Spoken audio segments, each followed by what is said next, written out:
Kim Pao, ganito sila kaswak ang personality, kaya naman compatible. I'm overheated, can hardly sleep at night, doing crazy dreaming, you're the reason why, hiding by the baby. Sa mga throwback video na lumabas kung saan pinagtagpi-tagpi ng mga fanay, sobrang nakakatuwa lang kasi na tila ba itinadhana nga sina Paulo Avellino at Kim Chiu. Sa mga fast video kasi na ito, kakikitaan mo talaga sila na halos pareho ang personality.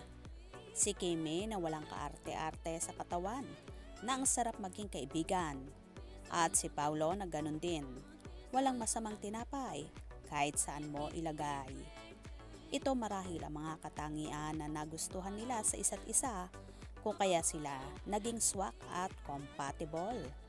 Napakasimpleng tao kahit pa mapepera na at sikat pa. Hindi tapos kumbaga nagsasalita at gusto tumalsik. Tapos napupunta sa buhangin. Tapos may nakita ako sa sahig. Shit ko. Ipinulot ko siya sa sahig. Tapos,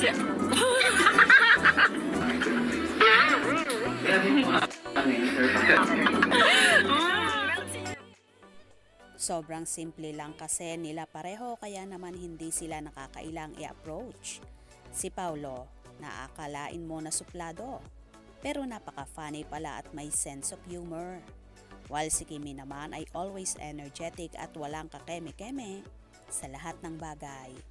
Kaya naman lalo silang nagustuhan ng kanilang mga tagahanga. Bukod pa rin dyan ay mapagmahal sila sa kanilang mga fans.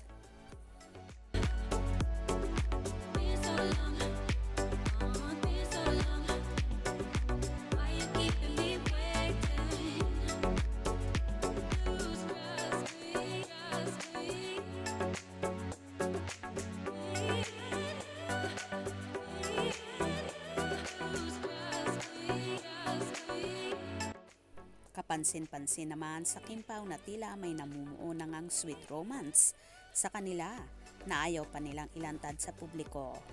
Tila ninanamnam pa lang nila ang pagsasama at kinikilalang isa't isa. Kaya hayaan na muna natin sila sa ganong stage. Pasasaan ba at soon aamin din ang Kim Pao sa tamang panahon.